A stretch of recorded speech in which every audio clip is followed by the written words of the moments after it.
तर नमस्कार मित्रांनो, आता सोशल मीडियावर असं सध्या चालू आहे की पहिली आपल्या पवन जाधवची आयडी गेली, दुसरी आपल्या तुषार बनसोडेची आयडी गेली.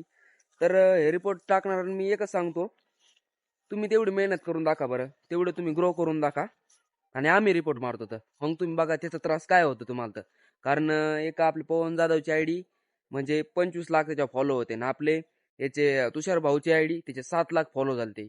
अहो सोपं नाही एवढं 7 लाख फॉलो होणं, 7 लाख इतकी मेहनत तुम्ही करून बघा मित्रांनो. मित्रांनो मी कंप्लीट तुम्हाला सांगतो 2 वर्ष झालंय माझे 2,000 फॉलो येतो. जोक नाही, जोक नसतो मित्रांनो, जोक नसतो. त्या क्षेत्रात तुम्ही पडा, तुम्हाला कळन काय कष्ट आहेत तर. हा, त्याच्यामुळे रिपोर्ट टाकताना विचार करून टाकीत जा थोडं. कारण काय वाटत असेल राव ते पवन जाधवला आणि काय वाटत असेल तुषार भाऊला. हो नो, पण तुम्ही दोघं खचू नका. अख्खा महाराष्ट्र तुमच्या सपोर्टला आहे आणि मी सुद्धा तुमच्या सपोर्टला आहे. फुल सपोर्ट आपला, फुल तुम्हाला. आहा.